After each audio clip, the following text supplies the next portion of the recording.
Boa noite, bom dia, boa tarde, boa noite, pessoal. Aqui é Marcelo Fenol, cervejeiro caseiro, e hoje estamos aqui em mais um bate-papo de cerveja, né? Para quem não me conhece, eu tenho um curso aqui no curso de cervejaartesanal.net, um lugar onde você pode aprender bastante sobre cerveja artesanal. E agora, nosso convidado Matheus. Diga aí, Matheus. E aí, Marcelo, tudo bom? Muito obrigado aí pelo convite. Eu sou da Brau Academy, uma escola cervejeira. A gente tem diversos cursos profissionalizantes, tecnologia cervejeira, sommelier de cervejas. Já formamos num total 7.000 alunos, incluindo os nossos cursos online. Estamos há 6 anos já no mercado, com diversos conteúdos que a gente produz aí para blogs também, quem conhece. Quem não conhece, por favor, entre lá no site da Brau Academy. A gente faz live toda segunda-feira.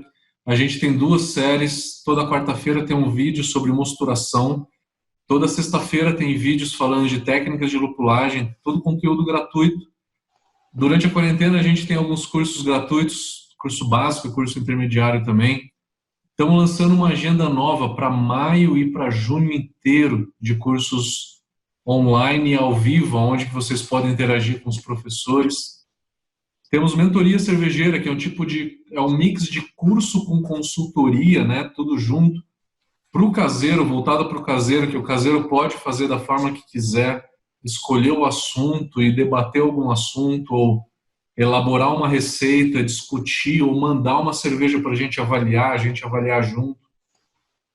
Enfim, a Brau Academy está com diversos projetos aí, sem falar do nosso maior projeto, que a gente já está há 3 anos estudando, o Amargor, e estamos desenvolvendo um software.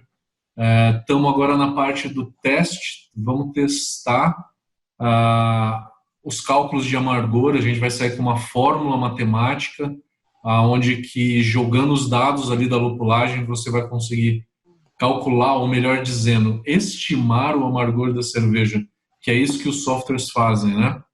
Mas eu não vou me prolongar muito mais. Quem tiver interesse, brauacademy.com.br. A nossa ideia aqui é fazer um bate-papo, né? Eu vou deixar o Marcelo conduzir um pouco mais, né? E o que eu puder de acrescentar de conteúdo para vocês, estarei à disposição. Legal, bacana. Então, vamos falar então um pouquinho sobre essa parte do amargor, né? O que que acontece? Principalmente quem está ali no início do estudo acha que amargor é só isoalfa-ácido isomerizado, né? E a gente percebe Uhum. que na prática não é assim. Temos beta-ácidos, né? Temos outros compostos aromáticos e presentes ali no lúpulo que eles acabam também gerando amargor na cerveja. Como é que fala um pouquinho dessa tua fórmula, o que que ela envolve, o que que ela traz de diferente aí para a gente entender um pouco melhor do amargor? Eu vou aproveitar teu gancho, eu vou dar um overview um pouco geral sobre o amargor. O amargor que a gente conhece hoje, ele é medido, ele é mensurável em forma de IBU. IBU é um índice, International Bittering Units, e ele mede apenas alfa-ácidos que estão dentro da cerveja, que a gente conseguiu isomerizar. Isomerizar é tornar o alfa-ácido solúvel, porque ele não é solúvel em água, como o óleo também não é. Mas o alfa-ácido, na presença do calor, ele tem uma torção da molécula, que ele muda a polaridade da molécula e ele se torna solúvel. Então, IBU é só alfa-ácidos, mas a gente tem diversas outras substâncias, como especiarias, como malte torrado, como beta-ácidos, alfa-ácidos oxidados, que também dão amargor, né? E a gente também tem o amargor medido e a sensação de amargor, que é o amargor percebido. O amargor percebido, ele é influenciado pelo dulçor do malte, pelo esterificado da cerveja, por um complexo, né, de fatores de sabor na cerveja que acaba influenciando a nossa percepção do amargor. Até mesmo a O densidade vinho, final, né? Também né, o a açúcar densidade residual ali. final. Se a gente tem uma FG alta, isso quer dizer que a cerveja ela é mais doce. Ela sendo mais doce, a percepção de amargor cai. Por Uhum. mais que o amargor seja alto, né? Numa Russian Imperial Stout, que geralmente tem um dulçor e tem um corpo um pouco mais alto, a percepção dos 60 IBUs que essa cerveja tem é muito mais baixo, do que numa IPA, por exemplo, com os mesmos 60 IBUs, né? Então, uma coisa é a percepção, outra coisa é a medição do amargor, propriamente dito. Como você comentou, algumas substâncias que dão amargor, que a gente descobriu recentemente, né? Se você pegar livros antigos como Kunze, eles falam que dry hop não dá amargor. Exato. Mas a gente descobriu de uns 5 anos para cá que o dry hop dá amargor. E conseguiram provar quais são essas substâncias. Os alfa-ácidos, quando a gente joga o lúpulo de dry hop, se a gente tem alfa-ácidos oxidados ali dentro, esses alfa-ácidos oxidados, a romulinona, se torna solúvel em água, né? E aí ele acaba se tornando solúvel na cerveja. Não só alfa-ácido oxidado, mas beta-ácido oxidado. A gente tem uma solubilização também grande de alfa-ácidos não isomerizados. Não isomerizados. O não isomerizado ele tem um amargor, só que 10 vezes menor do que o alfa-ácido isomerizado, que é o que está na cerveja. O que a gente conhece é o alfa-ácido isomerizado, que depois que ele isomeriza, o amargor dele se multiplica por 10. Né? Então isso é bom. E aí a gente tem diversas outras substâncias que vai dando compostos de amargor para a nossa cerveja, né? E você acha que o próprio processo fermentativo ele acaba afetando a retenção desse amargor? Por exemplo, um dry hop em início de fermentação ou durante, ou um dry hop que às vezes é feito numa temperatura muito alta, ou uma levedura tipo uma Kveik que tem uma fermentação muito vigorosa que acaba retirando muito composto aromático. Você acha que ele acaba também afetando essa sensação de amargor? Como é que a fermentação pode influenciar no amargor? O primeiro, mais antigo, mais conhecido de todos os fatores é a intensidade da fermentação, como você disse. A intensidade da fermentação ela pode arrastar não só os óleos essenciais, mas arrastar para junto do krausening, né, que é a espuma da cerveja, os alfa-ácidos e deixar esses alfa-ácidos presos na espuma. E com isso reduzir um pouco do amargor. A levedura, o alfa-ácido, melhor dizendo, ele gruda na parede da levedura. Se a gente tem uma levedura que não flocula muito bem, esses alfa-ácidos eles vão grudar mais na parede da levedura. E com isso a gente pode reduzir o nosso IBU em por volta de 5%. As leveduras que não floculam bem, que são elas as de Weiss, né? A de cerveja de trigo, né, a Weissbier, e também as belgas. Então, a floculação da levedura importa a quantidade de levedura que você joga lá, e na lager a gente joga o dobro do que na ale. Então, né, tudo isso influencia com certeza no amargor. Não só na fermentação, na maturação também. Na maturação, um pouco desses alfa-ácidos vão decantar. Um pouco. Estamos falando de reduzir em 2% o amargor. A filtração da cerveja pronta também reduz 1,5%, 2%. O uso de gelatina também, né? A gelatina acaba que arrasta tudo, né? A gelatina acaba arrastando também um pouco, mas não é tanto assim. Ela se liga por carga, na verdade. O princípio da gelatina são moléculas de colágeno, são 3 moléculas de colágeno helicoidais, né? Que acaba aderindo mais às proteínas por carga, né? Então acaba arrastando muita proteína e acaba arrastando um pouco de levedura. Alfa-ácido acaba arrastando um pouco junto, óleos essenciais também, mas não é um grande prejuízo para a cerveja a gelatina em termos de amargor e aroma na cerveja, né? Exatamente. Eu estou tomando a minha aqui, né? Manda bala aí. Manda bala. Daqui a pouquinho eu vou deixar você falando, ver se alguém pede uma cerveja para mim, porque eu já estou ficando com vontade também.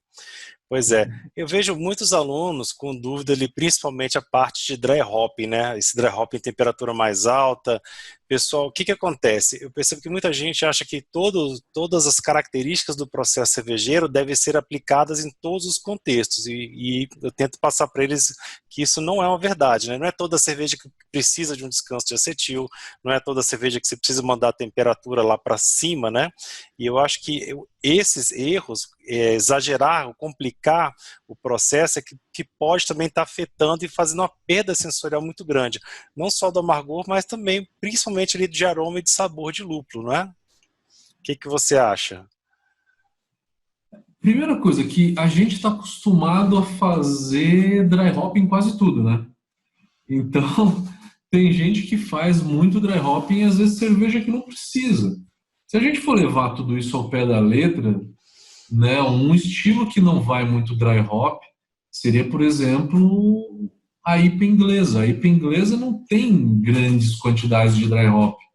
Aliás, são poucos os exemplares que têm dry hop. Tem uma maior Exato. parte desses exemplares com lúpulo, uma grande quantidade de lúpulo no Ripple, né? Que aí vai gerar um sabor, um aroma não tão intenso quanto o dry hop, que vai deixar essa cerveja interessante também, né? Então, depende, né? O que a gente quer fazer? A gente quer seguir o estilo à risca, como ele é na origem, ou a gente quer fazer algo um pouco adaptado, porque a gente gosta, porque a gente quer, né? Eu acho que o brasileiro ele tem muito disso, dele gostar de uma coisa e querer colocar aquilo em tudo, né? Hoje a gente vê um monte de cervejas lagers lupuladas aí, daqui a pouco a gente vai acabar pegando hop barley wine, né? Bock barley wine, bock hop, alguma coisa assim, de tanto de exagero de lúpulo que o pessoal gosta e tenta usar nos outros estilos. E acaba que eles perdem muito no equilíbrio no resultado da cerveja, né? E até Exatamente. comercial, né? A gente puxa muito para a escola americana, né? E o americano tem essa característica, pega um estilo tradicional e joga lúpulo nela. A American Stout, ela tem 50 IBUs, ao passo que a English Stout, né, Stout inglesa, tem por volta de 25. E aí o americano pega uma Red IPA e pega uma Red Ale e faz uma Red IPA, né? Pega uma Wheat Beer e faz uma White IPA. Pega uma Rye Beer e faz uma Rye IPA, né? E aí pega uma Brown Ale e faz uma Brown IPA. Enfim, tudo eles jogam uma carga de lúpulo bem maior. Até a própria Weiss, né? Nos Estados Unidos não tem Weiss, eles não gostam daquele esterificado, daquele fenólico que a cerveja A de trigo Germa, né? alemã tem, né? Uhum. Vão Exato. lá e jogam lupulagem. Então, isso é uma característica da escola. E é uma paixão não só americana e não só brasileira, mas você vê isso como uma tendência mundial. Eu vejo isso como uma tendência mundial da cerveja em todos os locais que a gente vê. Exceção, é muito engraçado isso, que no Japão eles não puxam tanto para a escola americana. Porque se você for ver o mundo inteiro, todos os mercados tem uma boa IPA, tem uma New England, uma Hazy, mas poucos mercados não puxam tanto para essa escola americana. E o japonês é um deles. Curiosidade. Acho que o japonês e o alemão eles são muito centrados, né? Eles são muito fechados da cultura deles. Acho que eles trazem aqueles traços dele, aquela ideia de pensar 30 anos lá na frente, e acho que centralizam muito essa possibilidade de criatividade, né? Será que é por aí? Eu acho que muito disso. Eu acho que ele é muito mais tradicional, ele é mais contido, ele não toma cervejas com uma graduação alcoólica tão maior, né? O oriental, ele também tem esse lance de ficar vermelho quando ele toma muito álcool, né? Aí é o álcool, não é o alface, não tem nada a ver com amargor, né? Mas tem a ver, eu acho, com a característica do japonês, né? Eu acho que a cultura japonesa acaba sendo essa cultura onde que eles são mais tradicionais, eles são mais contidos. O japonês é muito tímido, né? Eu imagino que o japonês ele deve ter muita vergonha de ficar bêbado, né? Então, eu estudei com japoneses, eu conheci muitos japoneses que dá para sentir um pouquinho como que é essa cultura por conta disso, né? Então, eu acho que puxa muito a cultura deles tem meio que esse significado, né? Por É, isso que e eu acho que é bem fechado no Japão mesmo, porque se a gente for pensar na China, já não é bem assim, né? O chinês já é meio exagerado, né? O chinês bebe muita cerveja, né? Acho que é o país que mais consome no mundo. E todo mundo ali perto, pelo menos quando a gente desce para a Austrália, já também, né? É outros 500. a Austrália é escola americana, né? A Austrália, com certeza. Austrália e Nova Zelândia produzem lúpulos novos, investem em pesquisa em novas variedades e acaba desenvolvendo variedades novas. Isso, né, é o quintal dos Estados Unidos. O chinês, ele toma cerveja light, né? Ele toma cerveja light. A, a marca mais vendida no mundo hoje é a Snow, né? Não sei se ainda é, mas por muito tempo foi.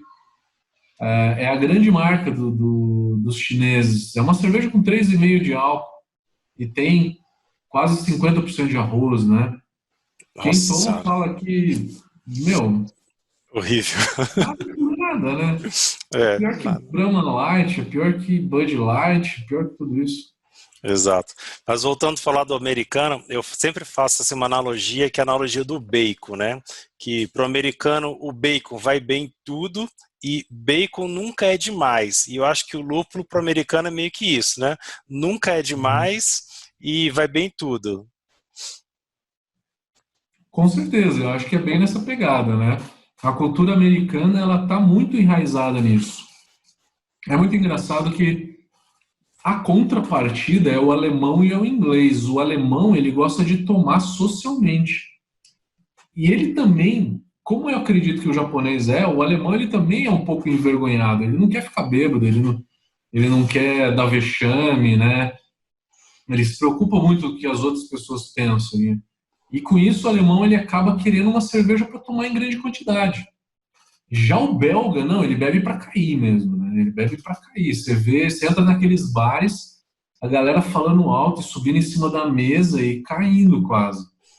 O inglês vive dentro do bar. Ele vivendo dentro do bar, ele precisa de uma cerveja que ele possa tomar em grande quantidade.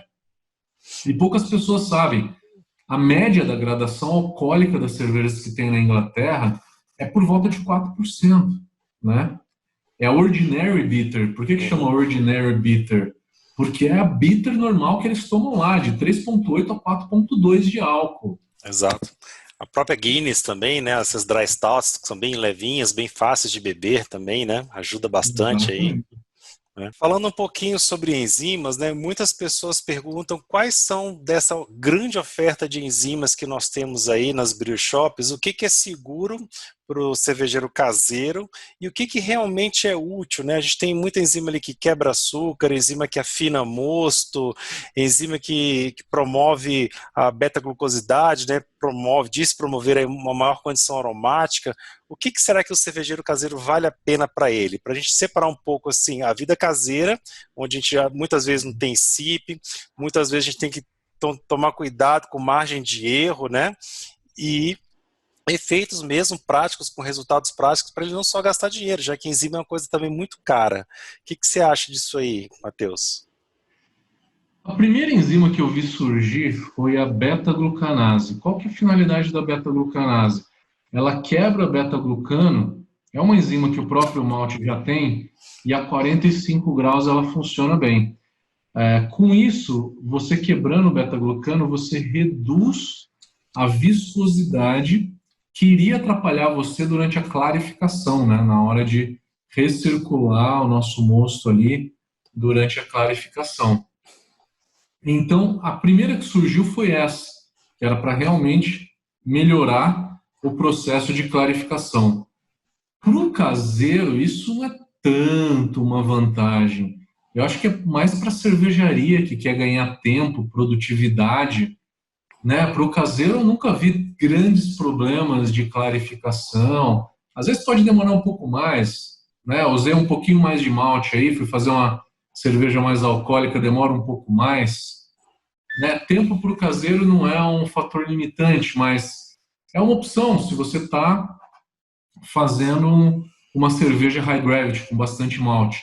Então, a beta-glucanase. Beta-glucanase é o tipo da enzima, né? Você tem diversos fabricantes, né? Talvez essa seja a mais importante. A segunda mais importante, que está um pouco na modinha aí, que é uma enzima chamada de destrinase limite. O que ela faz? Ela é uma enzima usada para fazer New England IPA. Desculpa, ela é uma enzima utilizada para fazer Brut IPA. O que acontece? Na hora que a gente vai, recapitulando um pouco então o processo de mosturação, a beta e a alfa amilase só quebram a parte linear do amido, mas todo o amido, 80% do amido, ele é ramificado. Nenhuma dessas duas amilases vão quebrar os vértices, né? Conexão Y, né? Todo o vértice dessas moléculas de amido vão sobrar na cerveja. Então a gente tem uma quantidade de açúcares, destrinas, não é mais amido, porque o amido está quebrado. São de açúcares não fermentáveis ali dentro. Uma quantidade alta. Tá? De todas, para vocês terem uma ideia em termos de grandeza, de todo o amido que eu extraio, de 15 a 20% desse amido, eu não consigo fermentar de jeito nenhum. Por mais que deu negativo no teste de iodo, porque é justamente o vértice que a alfa e beta amilase não quebra, são moléculas de 4, 5, 6, 7, 8, até 10 moléculas de glicose, então a levedura não fermenta. Tudo isso sobra na cerveja. Nossa, mas então você está dizendo que até uma Pilsen clarinha, eu estou tomando uma Pilsenzinha comercial agora, até uma Pilsen clarinha tem muito açúcar assim, então essa cerveja é muito doce. Ela só não é doce porque a nossa fisiologia não deixa a gente perceber o dulçor com uma intensidade tão alta. Na escala de todos os sabores, né, o dulçor é que a gente sente com menor intensidade, né? E aí depois vai passando para o azedo, o amargor é um dos que a gente sente com maior intensidade. Na cerveja é o que a gente sente com maior intensidade. E também, né, a molécula, né, da maltose é um açúcar que a gente tem mais sensibilidade, né? Depois um pouquinho a glicose, né, sacarose a gente tem também sensibilidade, mas esses outros açúcares mais complexos a gente não sente no paladar, né? Não sente tanto. O amido não é doce, né? Uhum. Você não sente o amido como dulçor. É justamente o açúcar de cadeia pequena, né? É o açúcar de cadeia pequena que dá dulçor. Então, só recapitulando, por que eu estou falando tudo isso? Por quê? Na hora de você fazer uma cerveja light, como uma Bud Light, uma Itaipava Light, você tem que quebrar esses vértices de amido para secar a cerveja. Com isso, você acaba retirando o corpo da cerveja, o sabor da cerveja e transformando tudo isso em álcool. E reduzindo também a caloria, por isso que elas chamam uma cerveja light.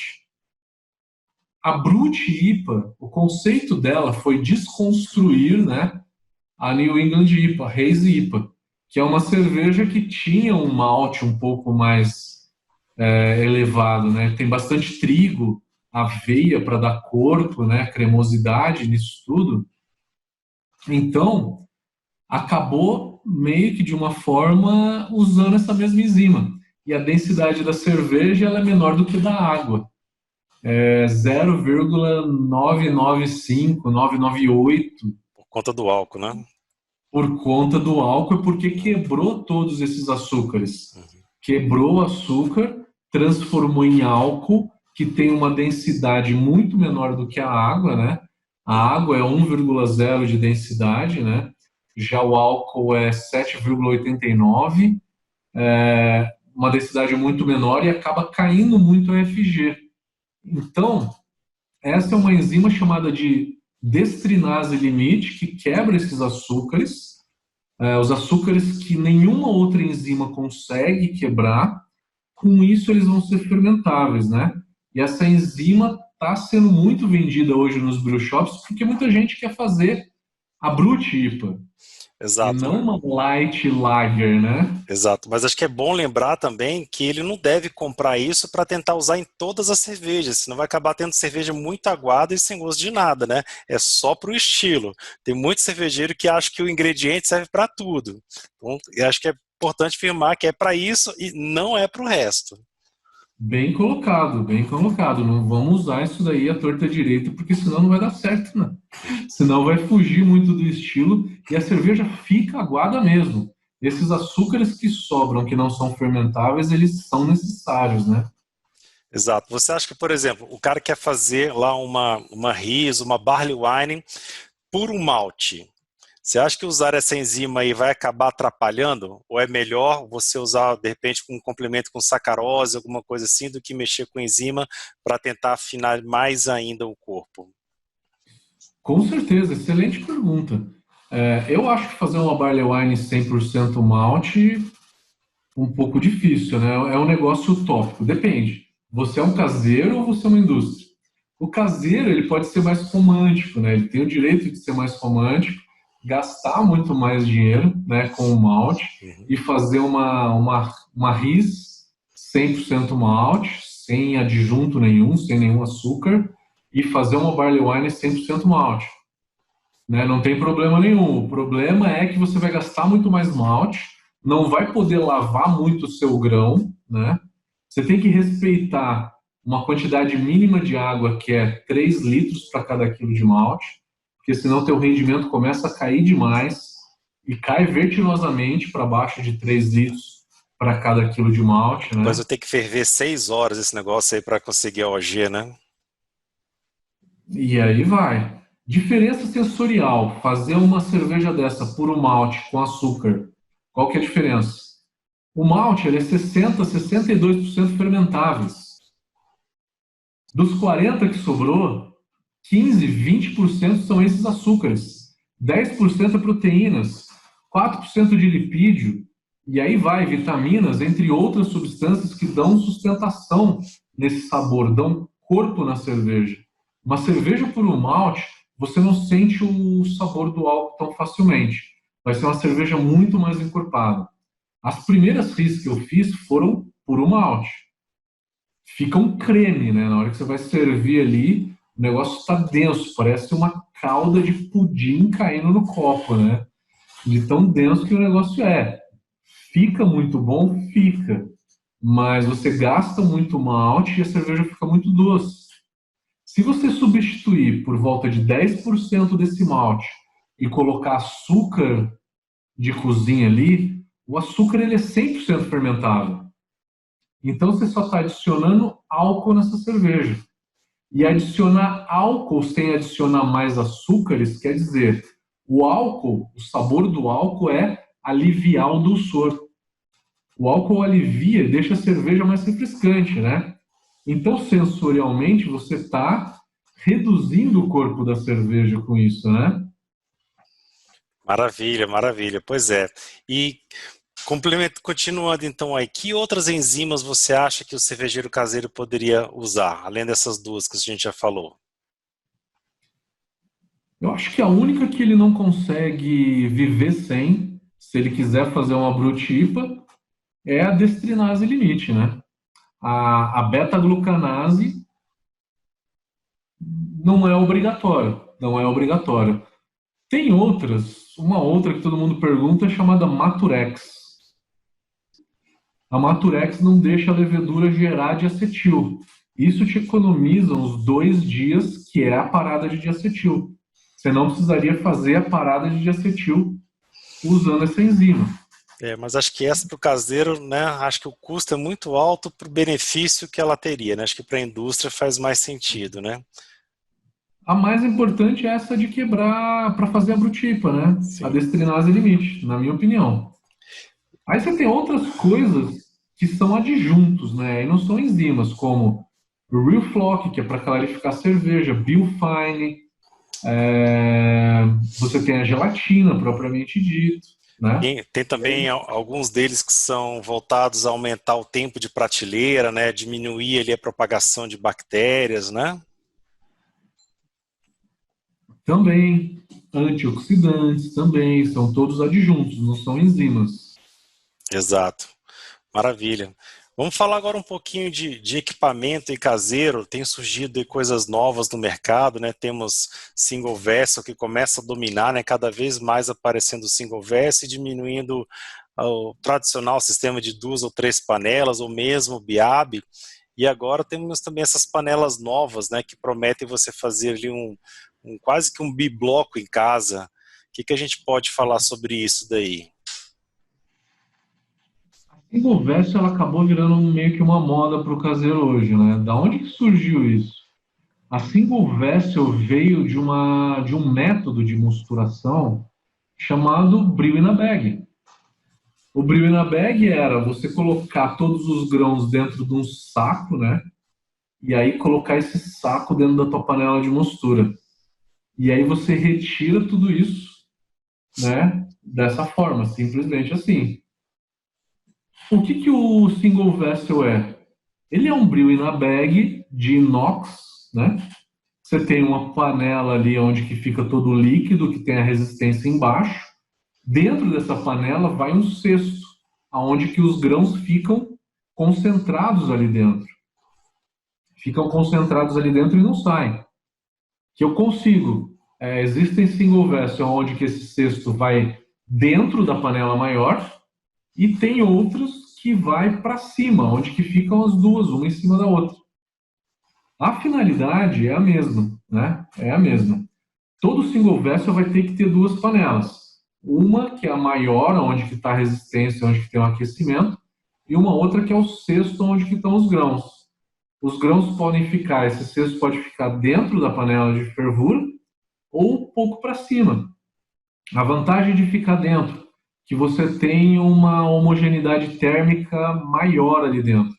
A desvantagem de ficar fora é que você precisa colocar uma manta térmica em cima dessa panela para não perder muito a temperatura.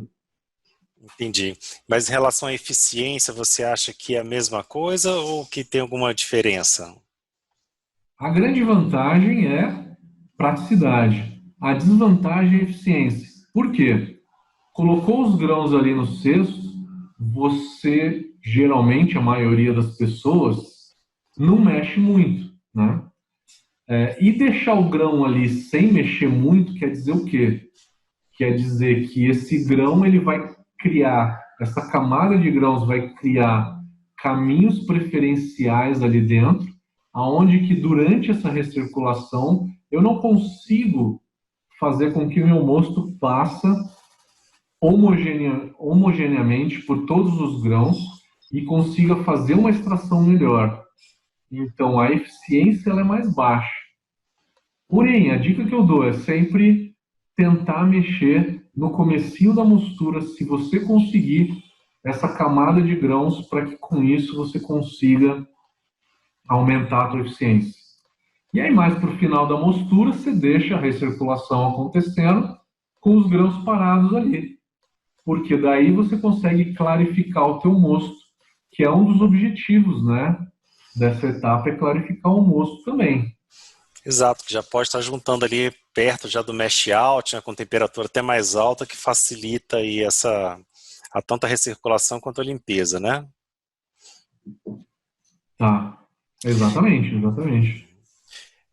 Só falando um pouquinho sobre essa parte de mosturação, um tempo atrás eu tinha lido aquele método Overnight Mash, não sei se você já leu sobre ele, no qual eles separam a mosturação em 2 etapas. Faz uma mosturação, por exemplo, à noite, termina no mash out, e no outro dia ele faz a fervura. Com isso ele teria um pouco, o cervejeiro caseiro teria mais tempo, por exemplo, para a família, né? Dividindo ali em 2 dias, o pessoal fazendo sexta para sábado, de sábado para domingo. E eu fiz algumas experiências em relação a deixar mosturando por mais tempo, fazendo mosturas de 2, 3 horas até 8 horas seguidas. E eu consegui perceber que de 2 até 3 horas você até tem um pouco mais de ganho de eficiência. A partir daí você não ganha mais eficiência.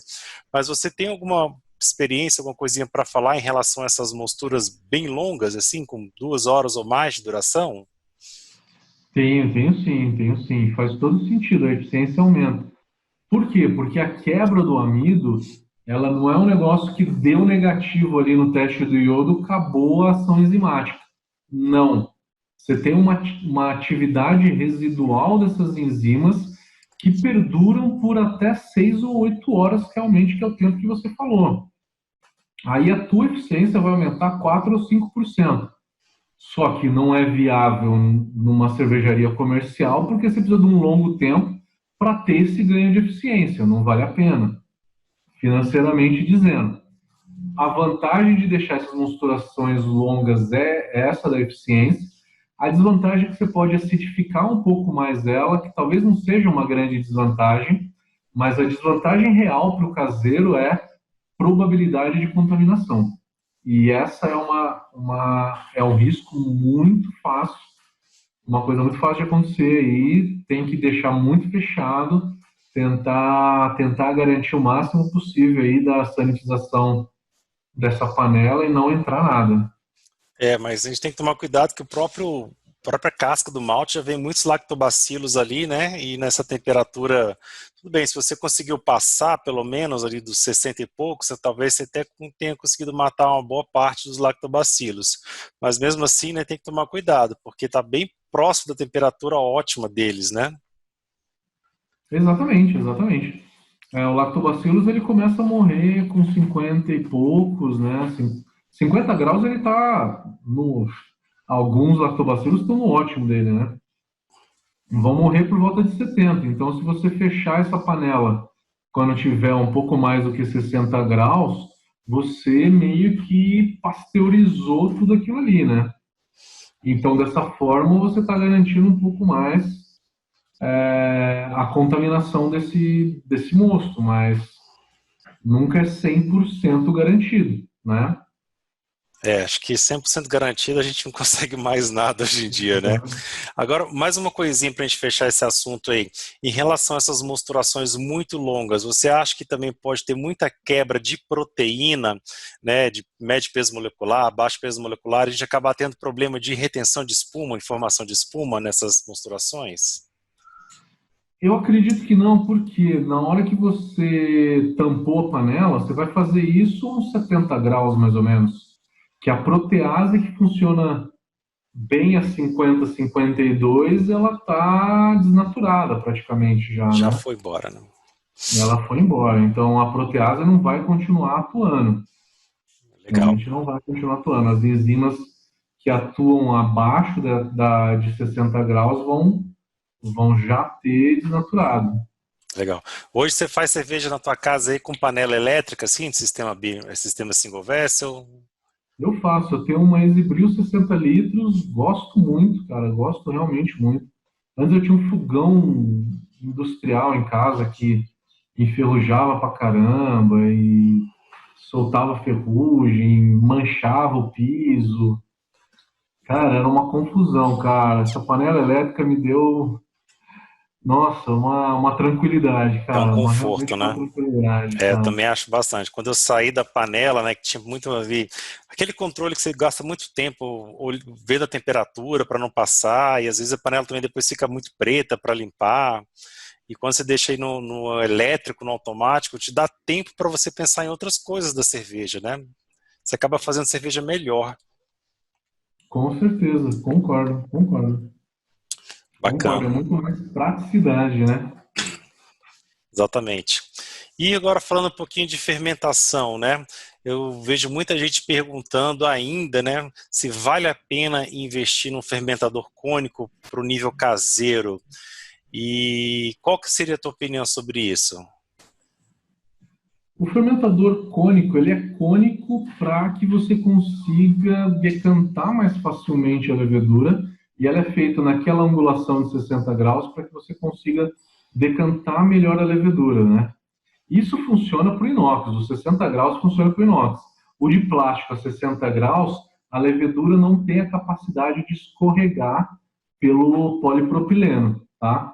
Então, essa função você não tem no fermentador cônico de polipropileno, tá? Você só consegue aglutinar um pouco mais dela, mas para você coletar essa levedura, você vai precisar de um pouquinho de pressão no teu fermentador para conseguir coletar essa levedura.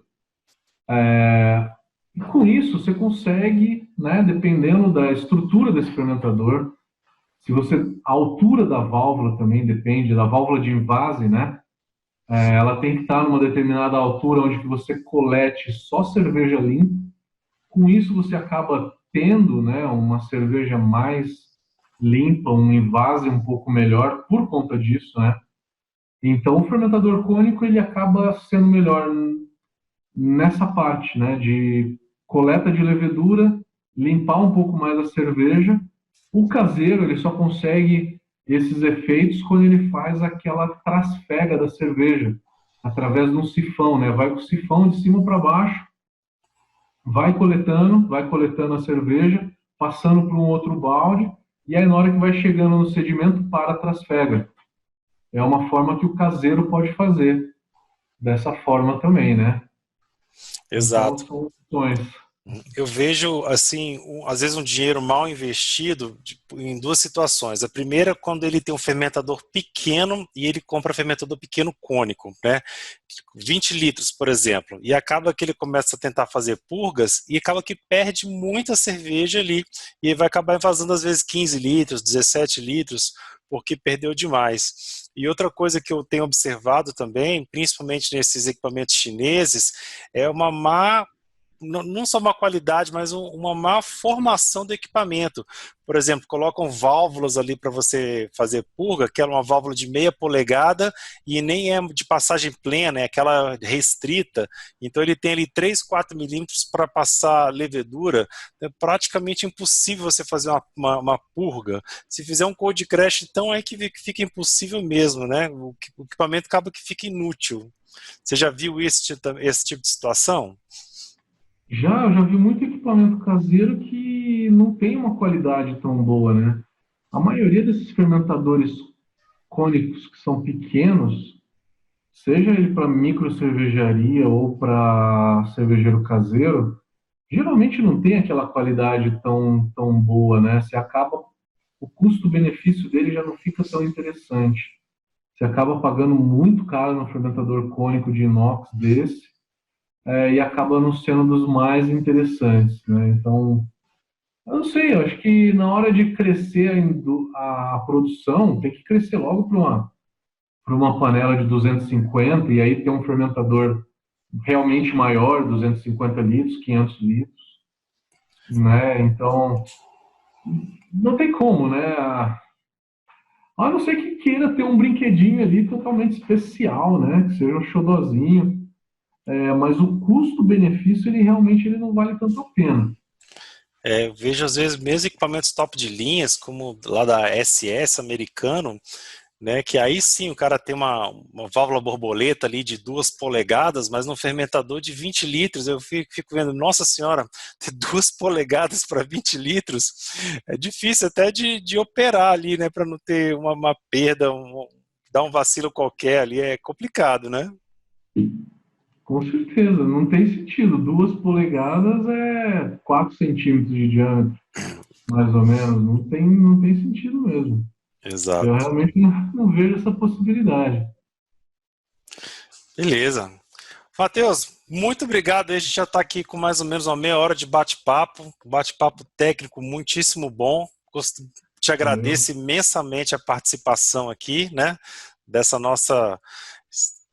Os cervejeiros caseiros começam a se falar mais, acho que só tem a contribuir aí para todo o público.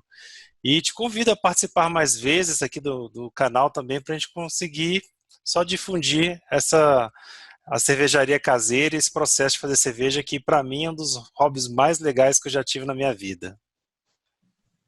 Com certeza. Eu gosto muito de cerveja, não tenho o que falar, né? Eu era bancário, e aí eu larguei tudo, eu era caseiro, eu larguei tudo para virar um cervejeiro profissional. E aí nessa história acabei indo estudar e trabalhar em cervejaria. Eu sou suspeita, né? Eu realmente gosto muito. Eu gosto muito do ambiente da cerveja artesanal. Ele é diferente. Eu trabalhava em banco antes, era número, era pressão, cobrança, era ganhar dinheiro, dinheiro, dinheiro, dinheiro, dinheiro. E eu não me via fazendo aquilo por muito mais tempo. Eu queria ter um pouco mais de prazer, né? Trabalhar com um pouquinho mais de prazer. E a cerveja foi quem me acolheu, então Que foi massa, realmente né? muito. É bom demais. Uma das coisas que eu gosto, eu gosto muito de culinária, né? Também gosto de fazer comida. E acho que uma das coisas que mais me atraiu da cerveja, do processo cervejeiro, além do ambiente, né? Eu só encontro pessoas legais, pessoas bacanas, situações bacanas, mas uma das coisas que me atrai muito são os aromas de todo o processo cervejeiro. O aroma da abraçagem eu gosto, o aroma da fermentação, o aroma do dry hopping. Esses aromas eu acho assim, me dá um prazer muito grande. Cara, o aroma fantástico. O que eu mais gosto é na hora que tá fervendo, você joga o lúpulo, né? Nossa, Nossa, é bom demais. Mas todo mundo gosta. a fermentação também, cara, eu gosto muito daquele cheiro da fermentação, sei lá, coisa de doido, né? Ah, entrar numa adega e sentir aquele aroma da adega todo. Nossa senhora, nem me fale. Ah, É bom demais. Mas é isso aí, cara, Matheus. Muito obrigado aí. Fala de novo o nome do teu canal para a gente se inscrever, para todo mundo conhecer. E vou deixar aqui Brau embaixo aqui os Academy, nossos né? canais também. Brau Academy. Brau Academy quer dizer escola cervejeira em alemão, né? É brauacademy.com.br é o nosso site, mas a gente tem YouTube, youtube.com/brauacademy, a gente tem Facebook, a gente tem Instagram Brau Academy também, a gente tem SoundCloud, a gente tem Twitter e a gente tem até Spotify. Tudo que a gente lança vai para o Spotify também. E é muito legal que vocês podem achar a gente aonde for, né?